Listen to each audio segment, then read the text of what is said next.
At this time, I'd like to call to order this meeting of the Middletown Township Board of Supervisors. Would everybody please silence their cell phones and join me for the Pledge of Allegiance?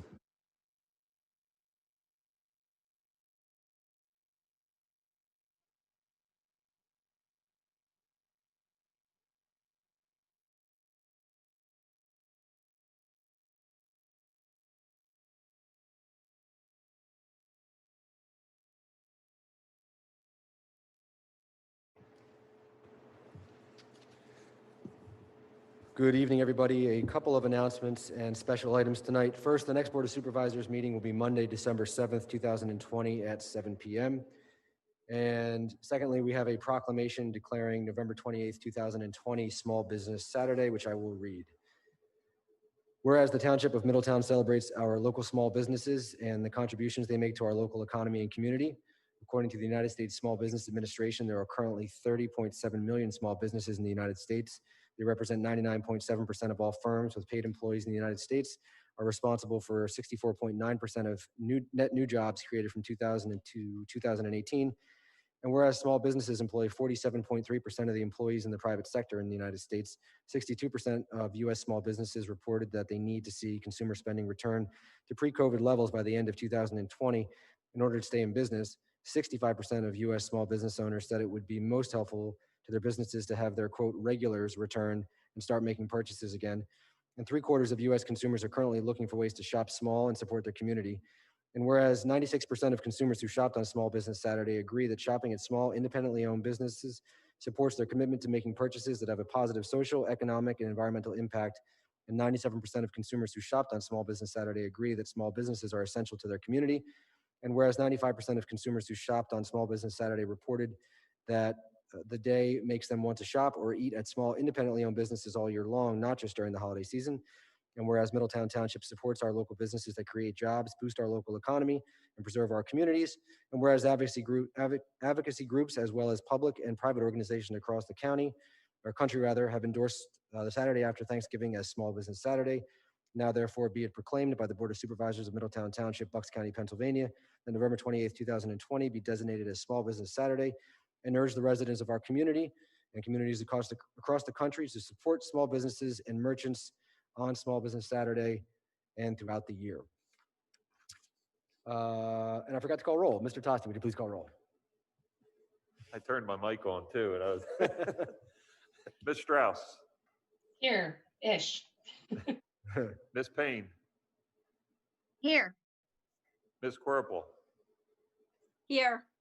Mr. Kizak. Here. I'm here. Also joining us is our township manager, our township solicitor, our township engineer, and I see our fire marshal.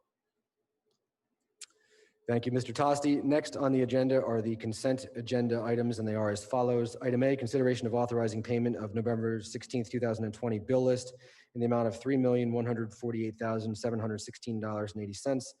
Item B, consideration of approving the October 5, 2020 minutes of the Board of Supervisors and the budget work session minutes for October 19th and 26th, 2020. Item C, consideration of approving resolution number 20-30R for official sewage facilities plan revision for Lycon Minor Subdivision, Wilson Avenue, Humeville, Pennsylvania. Item D, consideration of approving resolution number 20-31R for official sewage facilities plan revision for the Constantine Subdivision, 989 Highland Avenue, Langhorne, Pennsylvania. And finally, item E, consideration of approving resolution number 20-32R, outdoor dining during coronavirus. And that resolution would extend outdoor dining during the coronavirus pandemic. Is there a motion on the consent agenda items? I move to accept the consent agenda items as read. Thank you, Mr. Tosti. Is there a second? I'll second. Thank you, Ms. Strauss. There's been a motion and a second. Are there any questions from the board? I would just like to verify that we did make the adjustments to the minutes from the one workshop. Yes, we did. Thanks. Any other board questions? Seeing none, are there any questions from the public? Seeing none, all those in favor say aye. Aye. Aye. Opposed? Motion carries 5-0.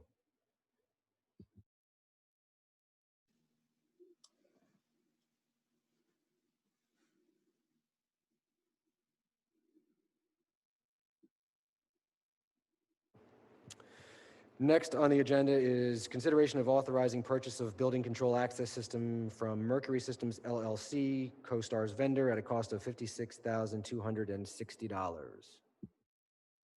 Good evening, Mr. Chairman, ladies and gentlemen of the board. I'm asking the board this evening to consider replacement of the access control system for the municipal center and the public works building.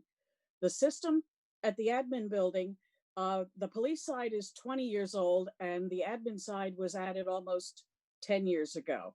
We've been having hardware failures. The software system is no longer supported by the manufacturer. We also have 7 control boxes. Not all of them are on the emergency generator system. So when there is a power outage in our building, half of the doors won't work through the current swipe access system. And again, the software is no longer supported. We have hardware failing that we can no longer get parts. So I am asking the board to consider the replacement of the system with a Paxton Net2 Pro system. It has a 5-year warranty, and all of the control boxes would be on the generator system. And we would also be able to remotely control the doors and do a lot more effective programming, and also run good reports, being able to know who's accessing our doors and when. Mercury Systems is a CoStar's vendor located in Bristol, Pennsylvania. We have been using them for emergency repairs on the current system, and they've always been a good and reliable vendor for us. The cost to replace the system is $56,260. We currently do have $45,000 in the 2020 capital budget for an upgrade to the system, but this upgrade was considered and priced during 2019, and as we've moved through 2020, the current system has deteriorated to the point it doesn't make sense to replace to upgrade a system that needs constant repairs. That the board and the taxpayers will get a better return on their investment by spending $56,260 for a new system that's completely supported and has a minimum of a 5-year warranty. Any questions? I would just, this system, so if somebody were to enter after hours, you or somebody would be able to see the person and see who enters the building then? It's not a camera system. The camera upgrade we are looking to do would be in the 2021 budget cycle. But we could run reports if someone noticed something was awry. There are alarms that would go off that the admins of the system would be notified. So you would be able to know who accessed it by the swipe card then? Correct. Okay, thanks, Ms. Burkus. Thanks, Ms. Burkus. Are there any other questions from any other board members? And if not, I'll accept a motion.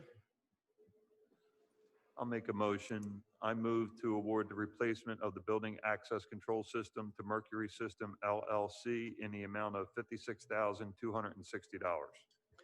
Thank you, Mr. Tosti. Is there a second? Second.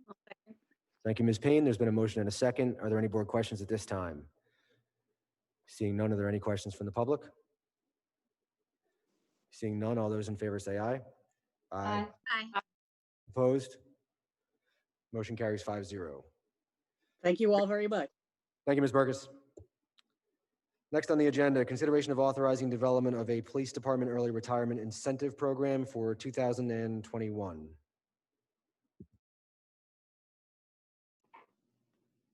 Chief, do we have you? Got me, Mr. Kizak. So we are proposing this. We had a successful early retirement program back in 2019 that saved the township a significant amount of, and in looking at our finance figures for this proposed early retirement program, it looks like savings for each officer that takes it would be approximately $107,000. So I am proposing it. It would take effect. Officers would have the month of January to sign up, and they would have to leave employment by the end of March. And it would be basically the same parameters as the last early retirement incentive was. I'm actually seeing myself in slow motion. Are you hearing me or no? I don't know if I have a bad connection. Yeah, you know what? We can hear you, Chief, but it was broken up a little bit. If you don't mind, I'm going to let Steph sort of jump in and just run through the numbers real quick to make sure everybody heard it. Yeah, I apologize. Yeah, I think I have a bad connection. That's okay, no problem. Steph, do you mind? Sure, Okay. just to pick up on what the chief was discussing, what we're requesting this evening is for the board to authorize advertisement of an ordinance that would establish an early retirement incentive program. As the chief mentioned, we did this 2 years ago in the police department. We were able to save significant money. This particular program would be for employees who are 50 years or older.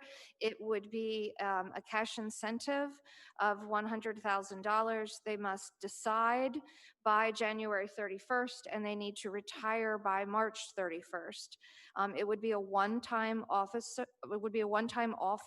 There are 18 officers eligible for replacement, and one of the key components of this is that we do wait to replace those officers. That's what part of the savings is. And so the chief would then replace the positions between December 1st, 2021 and December 31st. Thank you, Ms. Dioli-Cools. Are there any questions for either Ms. Dioli-Cools or the chief regarding the proposed police department early retirement incentive program? Yeah, I don't know if it's the chief or Steph, but you say there's 18 officers. Are there 18 in the drop right now, or is that just 18 officers that would be eligible? That's just eligible. There are fewer officers in the drop. Okay.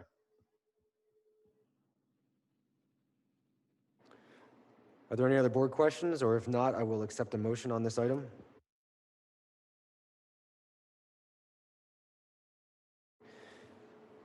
I move to authorize advertisement of an ordinance establishing an early retirement incentive program for the uniform pension plan.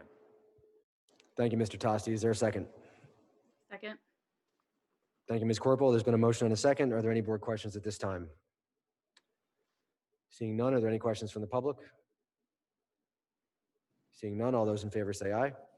Aye. Opposed? Motion carries 5-0. Thank you, Chief. Thanks, Ms. Dioli-Cools, for jumping in. Thank you, Mr. Kizak.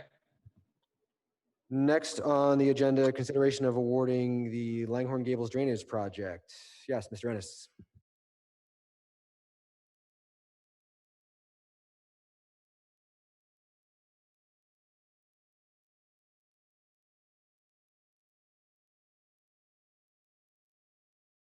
Apologize, I read the wrong one. This is consideration of authorizing rejection of all bids for the 2020 Sediment Reduction Initiative Stormwater Basin Retrofit Project. Sorry, Mr. Ennis.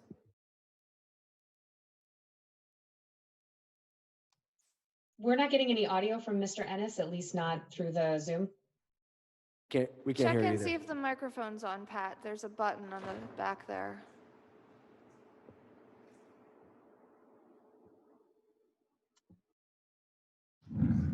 We have the printed material, so if it's just the Zoom and the cable connection can hear it, then that's fine. The microphone was not on. We couldn't hear it either, but I think we should be good now. Okay, thanks, Chairman Kizak. So yeah, we're asking for your consideration to reject the bids that were received in September for the basin retrofit program. We have a grant from the DEP for the Growing Greener initiative. The 4 bids we received were higher than the grant and higher than the budget amount. And also the contractors who bid didn't quite qualify for the RCO. So we'd ask that we reject these bids and look to rebid or do these in-house next year. Thank you, Mr. Ennis. Are there any questions from the board for Mr. Ennis? I'll make a motion to reject all bids for the 2020 Sediment Reduction Initiative. Is there a second? Second. Thank you, Ms. Strauss. There's been a motion and a second. Are there any board questions? Seeing none, are there any questions from the public? Seeing none, all those in favor say aye. Aye. Aye. Opposed? Carries 5-0. Thank Thank you, Mr. Ennis. Next on the agenda is the Langhorne Gables Drainage Project. And for that, we have Mr. Kessler. Thank you, Mr. Kuchek. The bidding process for the Langhorne Gables drainage project has been completed per the township's RCO. The received bids, they were opened on November 2nd, 2020. To review this project, it's constructing stormwater infrastructure improvements along Longview Avenue, Cypress Avenue, and Fernwood Avenue, as well as reconstructing and improving the culvert and downstream area at Willow Avenue. And on the screen, you can see the base bid area is the infrastructure, the storm pipes and inlets that would be put from Fernwood down to where the creek is past Buttonwood. And then the alternate bid is just in the upstream portion of that. That's that culvert and immediate downstream area at Willow Avenue. This is a low-lying area of the township, the Langhorne Gables area. We believe that this will be a significant improvement designed to convey the stormwater more effectively and also to provide improved safety and quality of life in that area.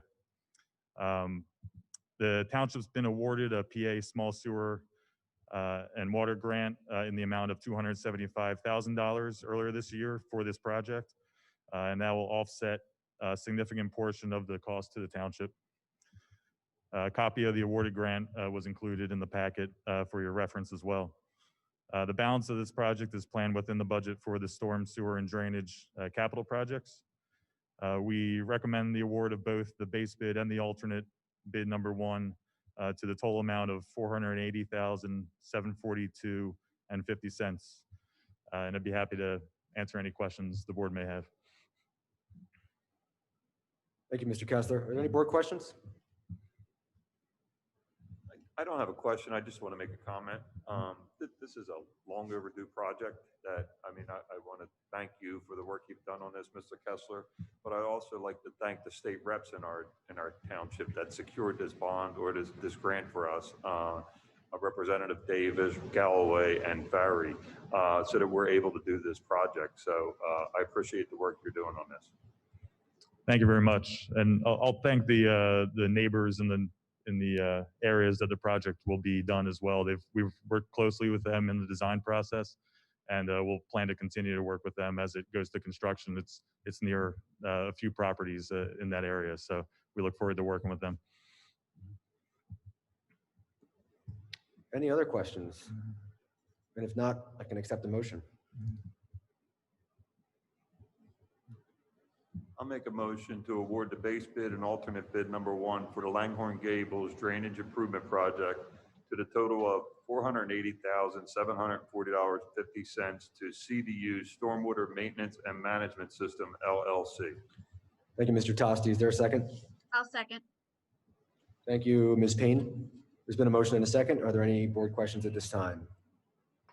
Seeing none, are there any questions from the public? Seeing none, all those in favor say aye. Aye. Opposed? Motion carries 5-0. Thank you, Mr. Kessler. Thank you. Next on the agenda, we have the 2021 budget presentation. Ms. Tealy-Cools. Thank you. Good evening. And okay, I'm gonna get this started here. So thank you all. I'm happy to present to you the 2021 proposed budget. It's been a unique year. It's been a challenging year dealing with COVID and the impact on the budget. Before I start my presentation, I'd like to, as I started the budget message and the document that you have, I'd really like to recognize the efforts of our employees in Middletown Township. 2020 was not what we expected, but those folks in our police department and in our Department of Fire and Emergency Management, our first responders, back in March when the stay-at-home order was issued, they kept working and they were really the backbone of our response, and often at their own personal health risk, they kept coming to work, and it really was something to see the efforts of those people, and I wanted to thank them.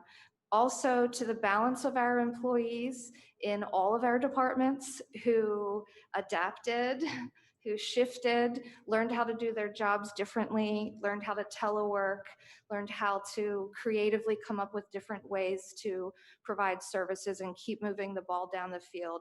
I just wanted to start off this budget process or this budget presentation with that recognition, because it's been a tough year for everyone I know, and our township employees, our township team has really done an incredible job. So on to the budget. So bad news, good news, bad news. The tough part of this budget process for us is the lost revenue. As we suspected and as we tracked, we had about 3 million in lost revenue to our general fund. In addition to that, significant expenses in responding to the crisis. The good news, we in Middletown Township entered this crisis in a very sound financial position, with strong cash reserves across all of our funds. And as a result of many years of building up our cash reserves, we are able to, even with this hit and even with the ongoing crisis, we are able to present a budget that does not propose any tax increase. So that's the good news. What were some of the things we did in 2020? The Board of Supervisors, working hand in hand with the staff, made a lot of adjustments. We tracked revenues on a weekly basis. There's never been a Board of Supervisors more educated about the finances of the township than this Board of Supervisors, because we were updating continually on what was going on with the revenues. In addition, we did a hiring freeze. We have a bunch of vacant positions that we just held. No hires at all during the crisis. The board also deferred capital expenditures unless it was something that was a critical infrastructure need. We did an early retirement incentive program where we had 2 folks retire. We did not replace them. And across the board direction to the department heads to minimize operational expenditures. And so these efforts, coupled with, we made a change in our health insurance leading into 2020. That, with all of these things, allowed for the overall impact to the general fund to be 1.9 million. So not the 3 million or 3.5 million that we thought in July and August.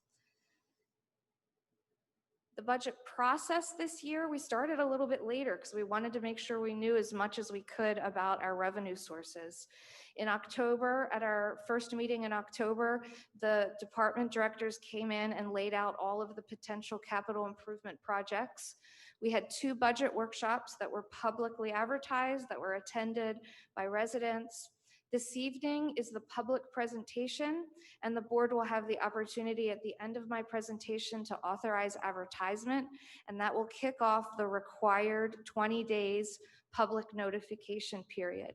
So the first opportunity for the board to consider adoption of the budget will be on December 7th.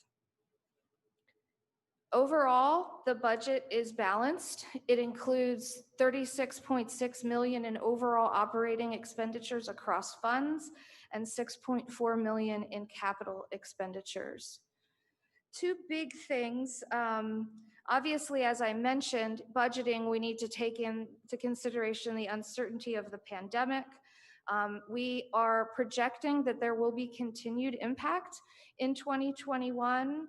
And so in 2020, the fund balance will be reduced in the general fund to accommodate for that 1.9 million. Another piece of good news, the general fund balance, as you'll see later, is still going to be in the neighborhood of 6 million, which is above the stated recommendation by GFOA. In 2021, because, as I said, we are expecting there to be continued impact, we are budgeting a transfer from our investment fund of 1.1 million. A very quick background on the investment fund. In the early 2000s, when the township sold the water and sewer operations, $40 million was put in the investment fund. That fund is restricted by ordinance, and only the income from that fund is able to be transferred to other funds. The fund sits at about 44 million right now, so we're well within the restriction of the investment fund to utilize that. There hasn't been a transfer from that investment fund for probably about 7 years. So this next slide, budgeting discussions obviously talked about the pandemic, but one of the other things that we talk about year to year is a concern about expenditures outpacing revenues. Forecasts for the general fund show our expenditures and our revenues matching up. And so we're always looking at how to address that. This chart will show you that in the general fund, 88% is actually locked into salaries and benefits. That's to provide services as we provide them now. And so one of the things that we're doing this year is we're shifting 0.2 mils from the streetlight fund to the general fund. And so that will give the general fund $100,000 of stable revenue this year and moving forward. The reason we're able to do that is that we moved our streetlights to LED streetlights 2 years ago, and we are experienced decreased cost in utility and maintenance. And so without raising taxes, we're able to address the general fund just by shifting some of that revenue over to the general fund. Fund balances, as you can see here, this is what we are projecting to begin 2021. So after the 1.9 million is taken from the general fund will be at about 6.3, the capital 6.6, and as you can see, healthy fund reserves across all funds, leaving us with 16.7 million in cash reserves. That is not taking into consideration the investment fund, as I mentioned earlier. So this is a chart that we created this year to show how over the years, this is the general fund balance. One of the reasons we were able to build up the fund reserves is because we implemented an earned income tax at the end of 2013. So you'll see these are our revenues in blue and our expenditures are in red. So in these years, this difference between revenues and expenditures was put into fund balance here in the general fund as well as in the capital fund. This one-time peak in expenditures is the year that the board authorized the one-time allocation to the residents. And you'll see the revenue or the revenues are dipping down here. This is this year, 2020, and you can see that reduction 8 down to 6 million. So it's an interesting chart that shows just sort of the big picture. Some of the key factors taken into consideration in budgeting. In Middletown Township, we aggressively seek grant revenue. In the last 10 years, we've received more than $9 million in grant revenues for capital projects. We make strong investments in infrastructure. 2020 was the 7th year of our 15-year road improvement program. We paved 4 miles of roadways this year, and more than 67 miles of roadways have been paved since the program began. We have long-term capital planning, which we've talked about at our last meeting. We participate in the Delaware Valley Trusts. I mentioned that we made a shift in our healthcare earlier this year by moving to a municipal pooling arrangement, moving out of the commercial insurance market to a municipal insurance pool. This year, we are going to have only a 3% increase in our healthcare rates. As compared to what is typically at a minimum a double-digit increase in the commercial market. We're also in the Delaware Valley Workers' Comp Trust, so we're able to get benefits by participating in 2 different trusts. I put down here the evolving role of fire response. We are served by 4 volunteer fire companies. Our Department of Fire and Emergency Management is now responding during the day, and we have a great cooperative arrangement with our volunteer fire companies. But with dwindling volunteerism, there is a huge need during the day. And so our folks are responding to calls during the day. We will be looking at this issue in 2021. We'll continue to look at it in hopes that we might be able to continue to evolve that relationship. And then finally, early in 2020, before the pandemic, we did a general obligation bond issue, and that was to refinance the 2012 and the 2014 bond issues, and to also issue $3 million for capital funds. So we do have $3 million.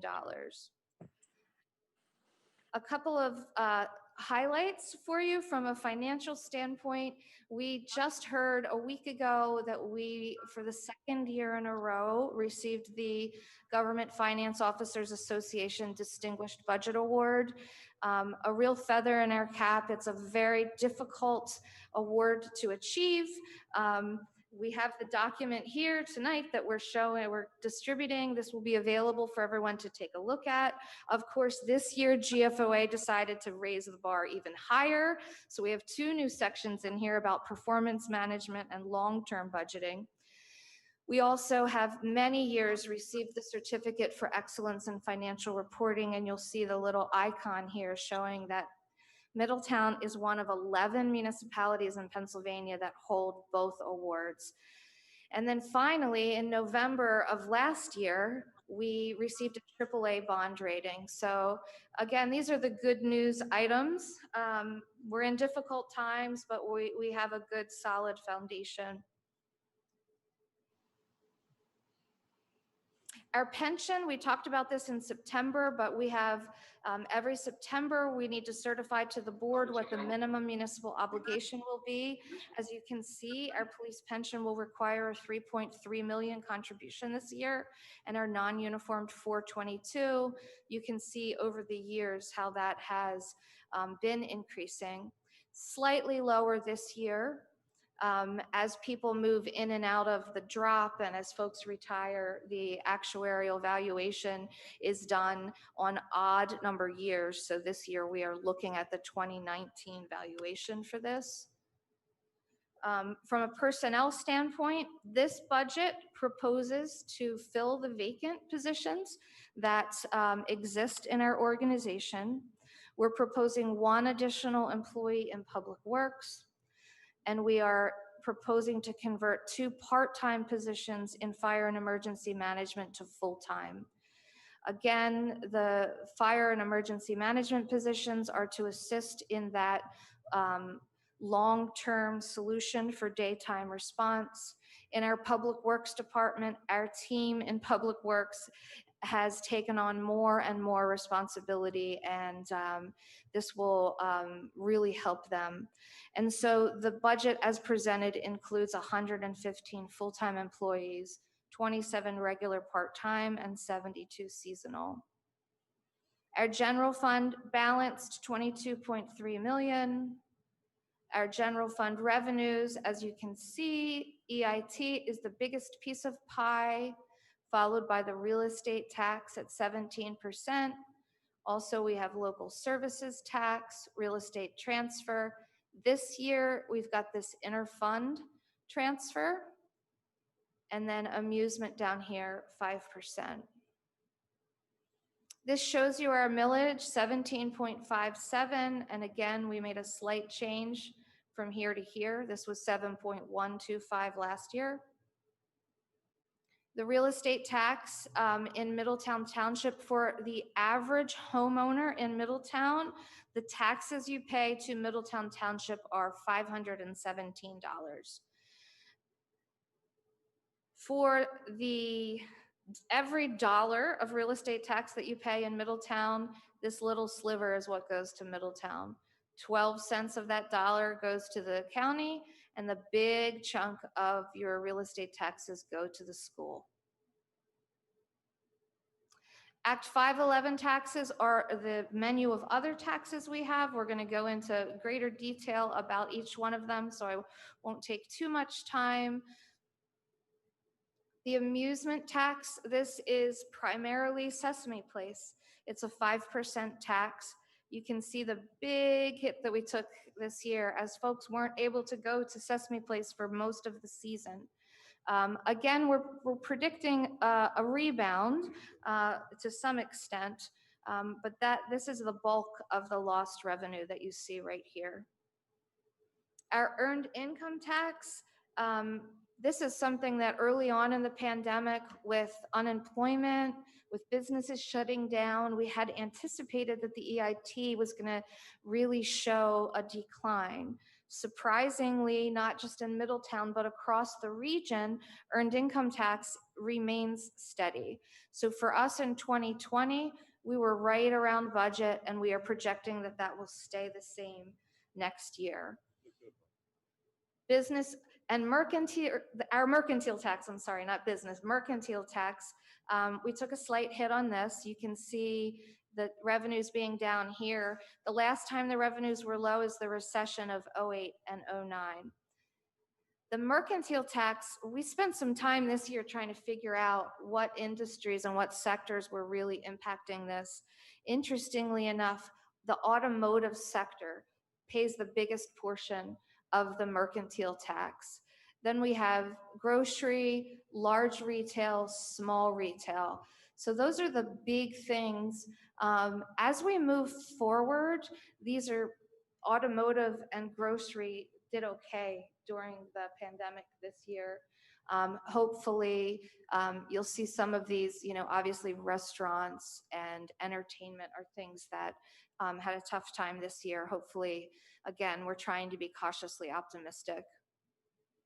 Real estate transfer a bit lower this year than the year before, but not too bad. Obviously, the interest rates are very low right now, so folks are moving and refinancing.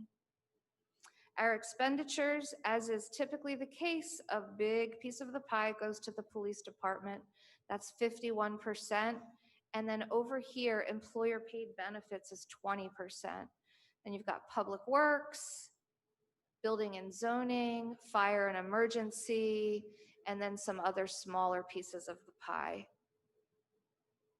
Real briefly, I'm going to get into just some very high-level fund highlights, and then we will let you ask questions.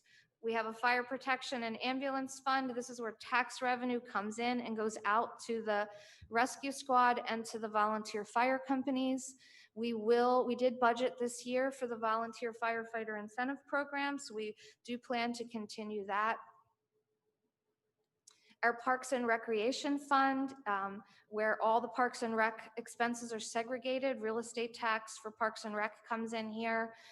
Kudos to Parks and Rec this year for developing remote rec, being able to pull off the summer rec program. That fund was about 40,000 off this year. And so next year, 1.3 million. Our Sanitation Fund, we're in year 1 of a 5-year contract with Waste Management. The cost to residents for this is $401 annually. That is, the trash fee is seen on the real estate bills. Our capital fund has $6.4 million in capital projects. Again, I'm going to encourage any residents out there or here in the room, the document will be available electronically tomorrow on the web, and you can really take a close look at it. It'll also be available here at the building. Our investment fund, talked about that earlier. Beginning fund balance in 2021 will be 43.997. Even with the proposed transfer, we anticipate that the balance at the end will be close to 43 million. Highway Aid Fund, this is a fund that we receive money from PennDOT, from the state, and it's dedicated just to highway construction. 1.8 million in highway and related expenditures this year. And finally, I had to put up this funny photo.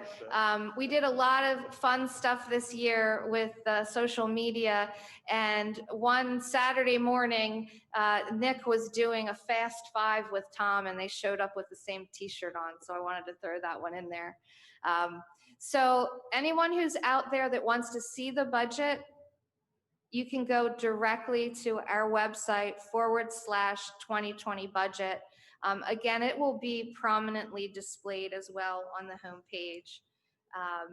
And then just finally, I just want to say a thank you. The preparation, I've been at this for more than 25 years. This is definitely the hardest budget I have ever had to put together. It's a really collaborative process. It's great that we have elected officials that dedicate the time and energy, our department directors, and it was really nice to see residents out at the meeting as well. Congratulations to the staff for putting all the work into it. I have to call out Megha Bhandari, our finance director, who is on the Zoom call. Want to thank her for her work on the budget, and Nick Valla, our newly promoted assistant manager. Congratulations to Nick on being part of the management team. And really, this is his work product as much as anyone, right? It's Megha and Nick and I work together on putting the document together, but Nick's got probably a good 200 hours into that. So that's all I have. I'm happy to answer any questions. Again, it is going to be advertised. It'll be available. We want any feedback any residents have, and you guys just have to approve it before the end of December. Thank you, Ms. Dioli-Cools. Before we move over to questions, I just want to take this opportunity to thank you and all the staff that were involved in putting this together. Putting together a municipal annual budget is an incredible undertaking. And so, I mean, it's just a lot of hard work and a lot of commitment from a lot of people. So Ms. Dioli-Cools, Mr. Valla, Ms. Bhandari, all the department heads, my fellow supervisors, a lot of people had a hand in this, and it's a lot of hard work. And we really appreciate everything you've done to put this together.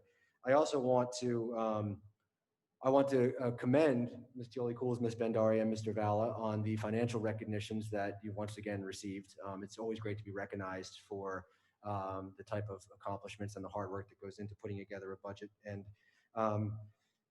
the other thing I want to really, once again, and I know I've said this before, and it's probably beating a dead horse to some degree, but once again, just thank all of the township staff and you guys in particular for helping us weather this storm this year during the pandemic. The fact that we are making it through this with only a $1.9 million hit is pretty remarkable considering where we all were and thought we were in early this year, June, July, when we were expecting it to be more like double, if not more than that. And it's really, it's a commitment by everybody to reining in spending, all the department heads, withholding or suspending capital projects, holding off on hiring. I mean, all the things that Ms. Dioli-Cools highlighted, and it took a lot to get to where we are. And so it's pretty amazing in my eyes that it was pulled off. And so I want to thank you guys for that. I also finally want to thank you guys for once again bringing us a budget that does not include a tax increase, which is a big deal for us. As politicians, we always like to see that, but also as residents who live in this township and pay taxes, we also like to see that too. So thank you guys once again for bringing us a budget that does not include a tax increase. And with that, I'm going to turn it over to the Board of Supervisors for any questions they may have. I guess, Ms. Strauss. I have a question about the process for the capital budget, just to give some clarifications to everybody who's maybe watching the budget process closely for the first time. But I want to echo a lot of Mr. Kizak's sentiments regarding the planning for this process. Thank you so much to Megha, Nick, Stephanie, and all of the department heads for everything you've done to make sure that this budget is what we asked for the residents, which is, as Mr. Kizak said, a zero tax increase budget that holds services to the high level that we expect them to be in Middletown Township. And, you know, Stephanie, you talked about the budget process starting back in June when the department heads get together and bring their requests and their plans for the next year. I really think that for this budget, it started back in March when we were all getting together for the very first time, trying to get our arms around what this pandemic would look like and taking early cautionary steps to hold down spending and make sure that anything that could be deferred could be, so that we could be sure that we were prepared to put forward a budget that looks just like this months and months later. So it's really a testament to you all's fiscal discipline and ability to track and closely monitor all of our programs throughout the year. Thank you so much. The question that I have about the capital budget is, we didn't talk about all the capital plans today. I want to emphasize to everybody watching that those were all discussed in great detail at our budget workshops that were held in October, and that we have prioritized those capital projects, and they will come up again for a vote in front of the Board of Supervisors one by one over the coming year as the various departments are ready to go forward with those projects. And so, Stephanie, just remind everybody, they can find that capital plan at the URL that you put up, and let them know how to find the project they might be interested in.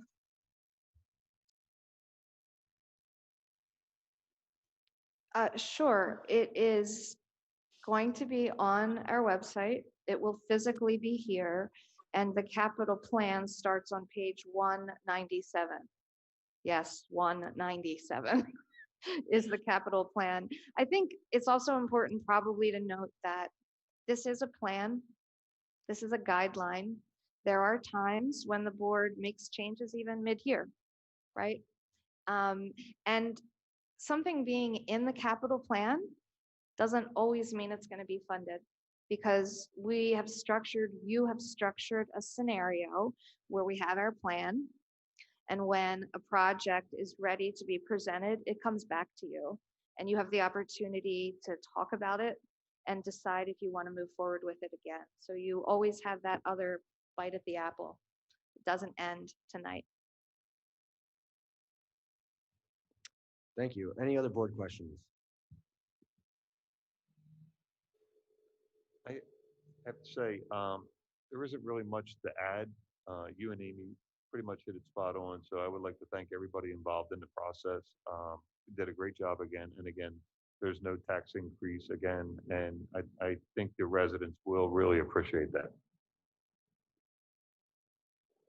Thank you, Mr. Tosti. Ms. Payne, did you have a question or a comment? Yeah, I just wanted to thank everyone for all their hard work, but I did want to, I guess, ask a question. Obviously, this year was unprecedented for everybody. And I guess my question would be, do you guys feel that we would have had to take money from the investment fund had there not been a pandemic? Or do you feel that the pandemic really pushed us to have to use that money? Which obviously kudos to everybody involved that there is not a tax increase considering the financial hit that we had to take because of the pandemic. I wholeheartedly believe we wouldn't even be talking at all about the investment fund if there wasn't a pandemic. We entered into this year in a fantastic financial situation.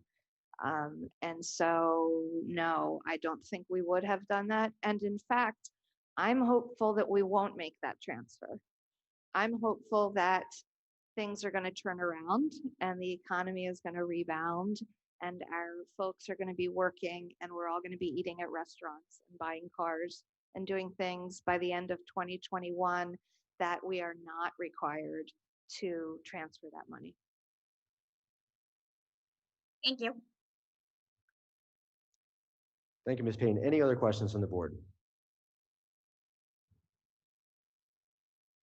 All right, I'm not seeing any. Procedurally, should we make a motion? All right, so then is there a motion to advertise the 2021 municipal budget? I'll make a motion. Make a motion to advertise a budget for the 2021 budget as presented.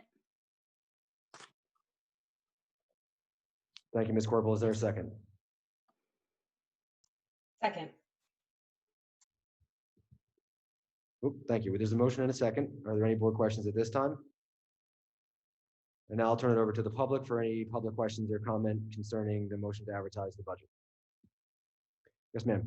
So if you just come up to the microphone, there are wipes there if you want to wipe anything down, because there were a couple other people that used the microphone earlier. And then if you can, just state your name and address before you begin. Thanks. Okay. I'm Virginia King. I was here at the last meeting. My address is 313 White Swan Way, and I live in Swan Point. Last time I was here with a few other people from the neighborhood, and at the next meeting, we're probably going to have a few more people from the neighborhood.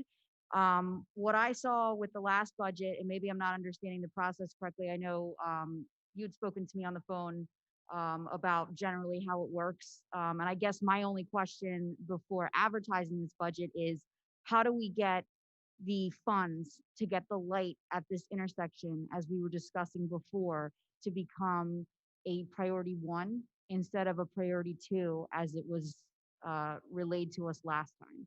Is that something that we have to wait until December 7th? Or is that something that other individuals can vote on? Do they have to go online? Well, technically, if the board wanted to tonight, they could, the motion could be amended to advertise with that project being a priority 1. Currently in the budget as presented tonight, that intersection is addressed as a priority 2 project. And that includes road improvements only. It doesn't include signalization.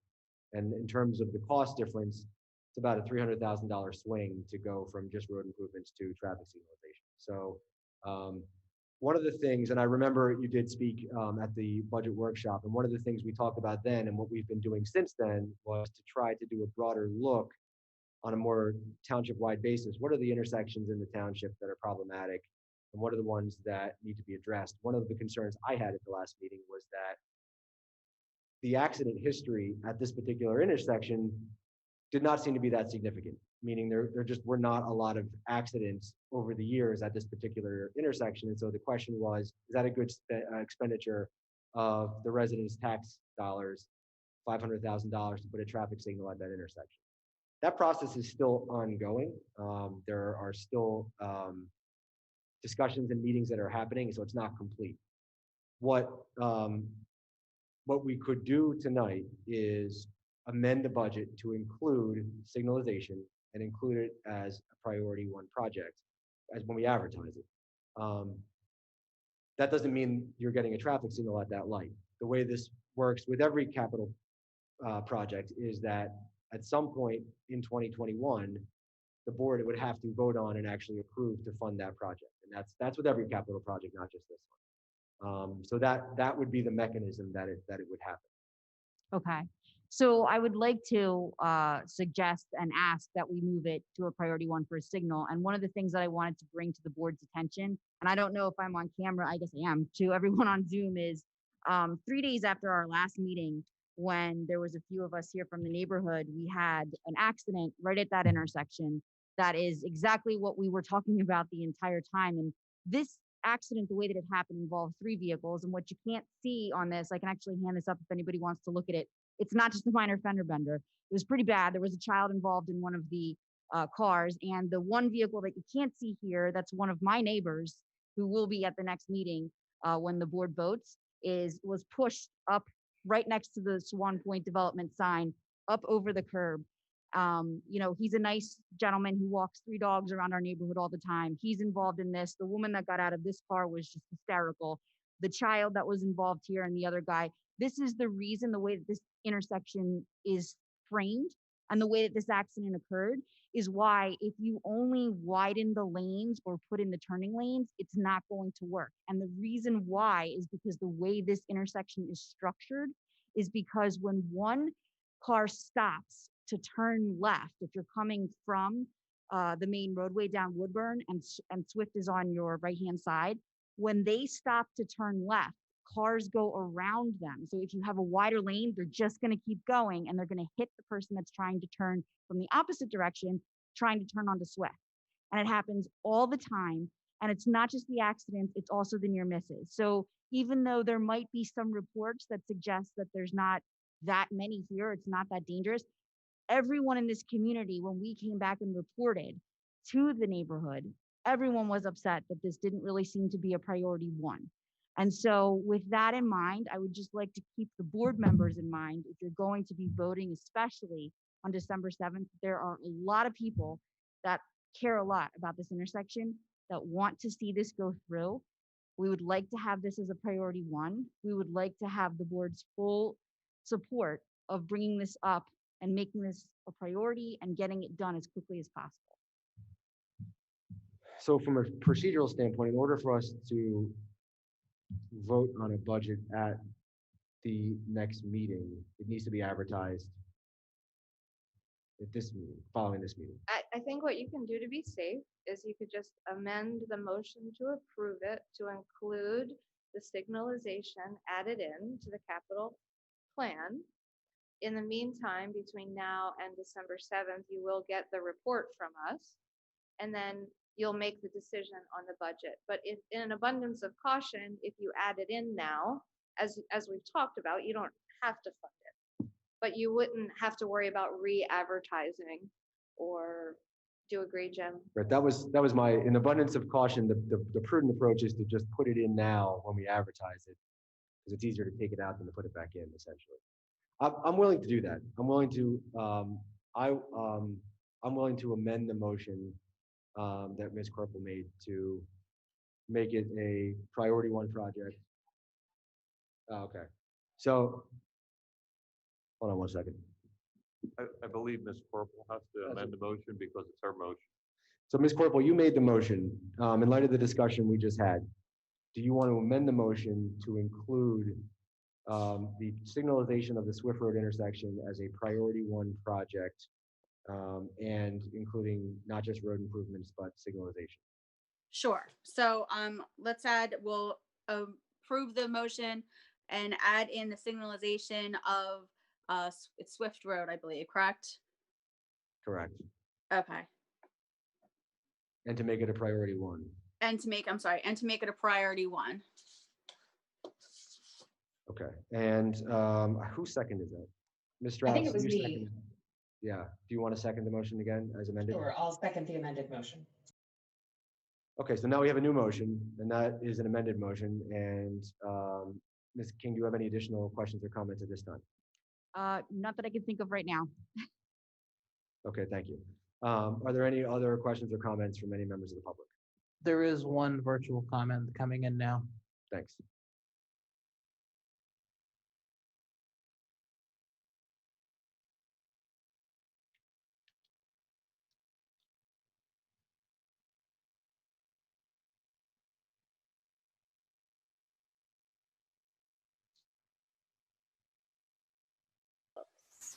Hi, this is Donna Salvucci. Can you hear me? Yes, Ms. Salvucci, if you could just state your address, please. Sure. And my address is 144 Pine Glen Road. And I'm also from Swan Point. So I just wanted to comment and additional with regard to the intersection issue. So, and I certainly thank you for the reconsideration. And again, I applaud the township for the financial management. It's as a resident, I'm also glad not to have a tax increase, but it sounds like you guys have done a phenomenal job with the budget considering COVID. So, and the accommodations. So that's really remarkable. So, and you may recognize me. So I've been the primary representative from the community since probably the first quarter of 2018, working on this dangerous intersection. I wanted to add to Ms. King's comment regarding the accident, which now in the past 3 years, based on your statistics that you gave us in October, is the 10th accident in the past 3 years from the chief's data.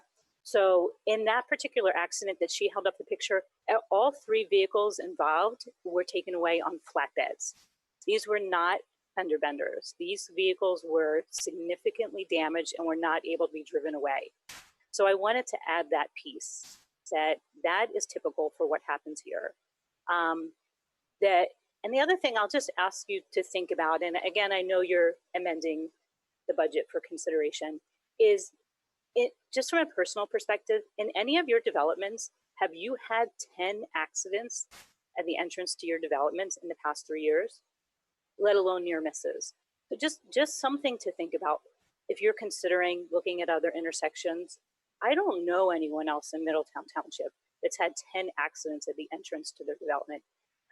So that's one thing. And the other question from the process, and I appreciate, I'm not sure if it was Amy who was trying to explain the process of the budget, because of course, as a citizen, I don't understand this process. But one thing that would be helpful for me to understand is as the budget is reviewed in the coming year, if in the individual like transportation review committee,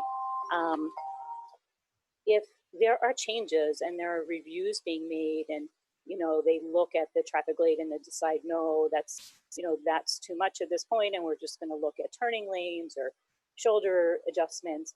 How can we as the community be involved in that or be aware of changes as they come up?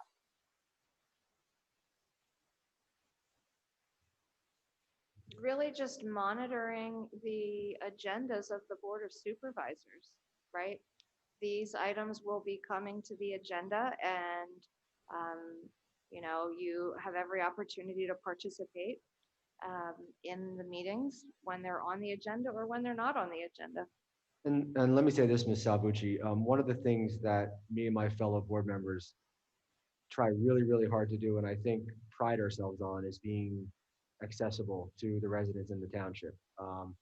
I give out my cell phone and my email address to anybody that wants it. I routinely, if not daily, receive emails, text messages, phone calls from residents in the township on all kinds of questions.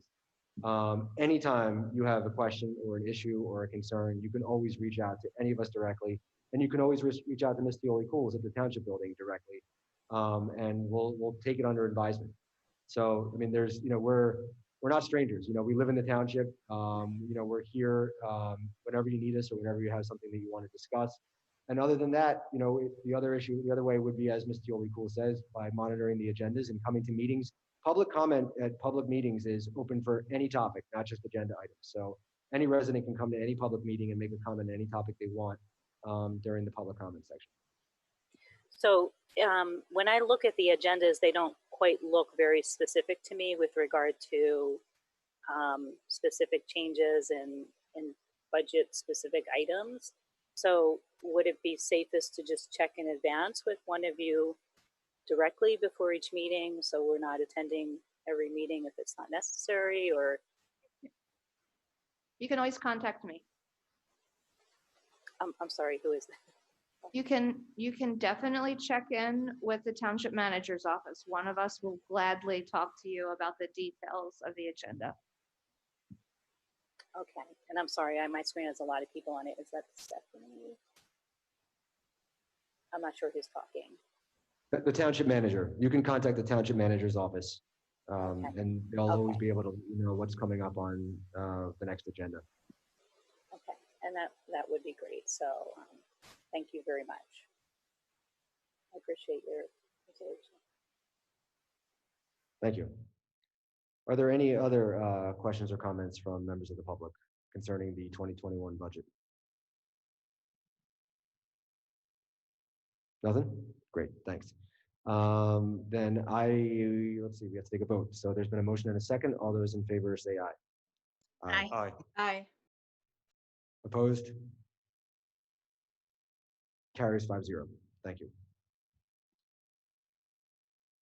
Next on the agenda, we have consideration of making appointments to the Human Relations Commission, and I'm going to hand this one right off to Supervisor Payne.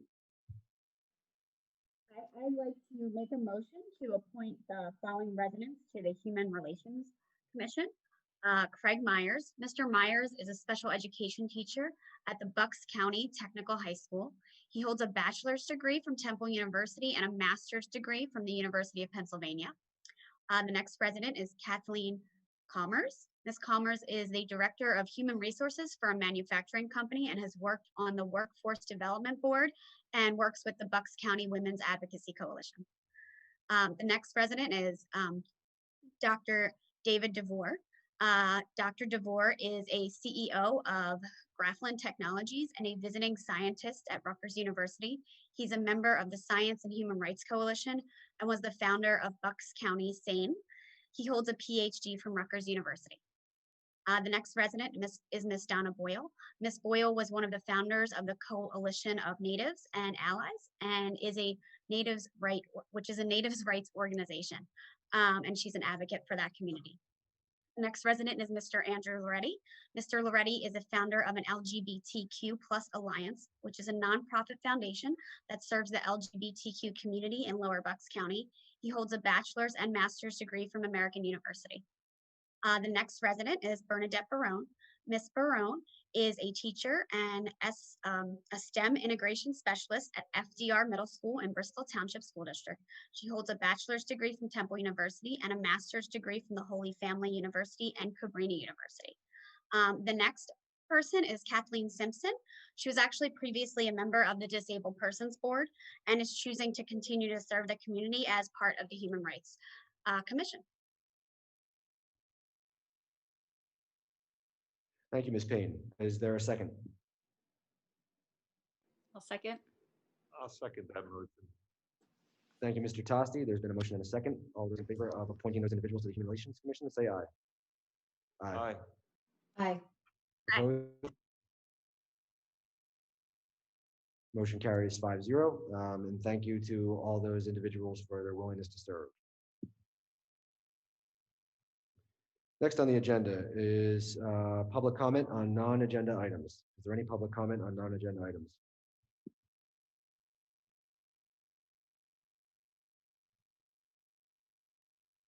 Yes, Ms. King. This isn't about the intersection. Since I didn't see it on the agenda, but you had mentioned it, I didn't know if this is the appropriate place to suggest it. You had said, you had made a proclamation about Small Business Saturday. And I realize now, especially with, I guess, COVID-2 coming up now, that everything I'm doing in terms of Christmas shopping is Amazon. So what if this township in particular, in order to increase revenue, took all of the local businesses and did something on either our webpage or created its own webpage, just buy local, advertised it all over the place. And that way anyone who wants to buy local, instead of going directly to Amazon, they'd have one place to go for the township, and they'd be able to pick from everyone on there, get all of the communities involved. And we might be even able to save money by not paying for someone to create that website, but have someone do it on a voluntary basis, if we could even get that done. And that way we'd have one place to go, one place to shop, and we'd be able to buy local without putting our safety at risk by having to go into each shop.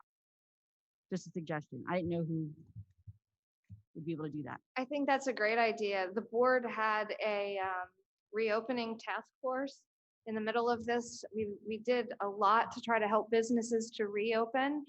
And hey, the budget's behind us now. We need a new project.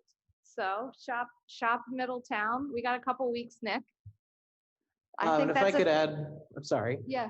We do have a local business directory on our website, middletownbucks.org/business directory.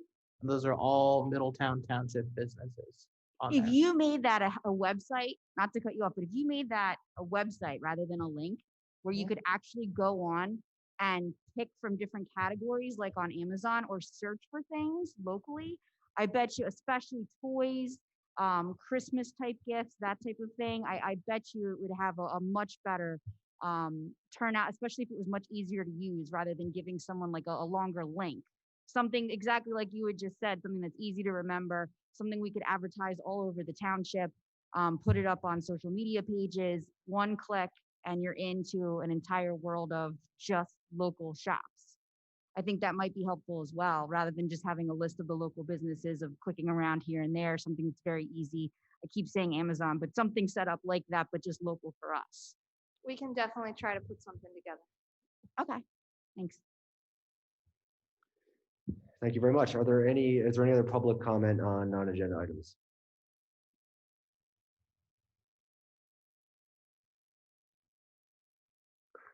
All good, Nick? Okay, then we will move on to other business. Mr. Tosti. Yeah, I would just like to remind our residents, I mean, I don't have to remind you, but the pandemic is seeming to take that curve again and coming back for a second round. I just seen today where Philadelphia is moving backwards and starting to close stuff. If we stick together as a community and we start following the guidelines, we wash our hands, we wear our masks, we do the things that the scientists and the experts are telling us to do, we won't have to move backwards, and we can continue to support our small businesses and our businesses here in our township. So I would strongly encourage our residents to please follow the guidelines that are out there. Wear your mask, wash your hands, keep your social distancing, because the last thing I want to see us do is start to move backwards, start to shut things down. And it wouldn't be coming from us, it would be coming from other people, but it's moving backwards. And one thing I always tell my son is you don't want to go backwards in life, and we can beat this pandemic if we all stick together. So please wear your mask, wash your hands, and do what we have to do to move forward. Thank you very much, Mr. Tosti. Ms. Corporal. Yeah, the first thing I wanted to do is I just wanted to congratulate Nick on his promotion. Well deserved. I know throughout this pandemic, he's been a huge asset for Middletown, and I'm just really excited for him. And I know he's going to do great things for us. I wanted to thank Maga and Nick, Stephanie, and all the department heads. Everybody was involved with the budget this year. Under the circumstances, I think they did a fantastic job. Really excited that there's no tax increase this year, as I'm sure most of the residents are also. And, you know, they really did a great job bringing it all together. And finally, I want to kind of reiterate what Mr. Tosti had said with Thanksgiving coming up. I know a lot of people are going to be visiting family. I hope everybody has a safe and happy holiday. But I hope they remember that this pandemic is on the rise. We're seeing the numbers tick up. Our goal is to keep all businesses open, keep kids in school, keep things moving forward.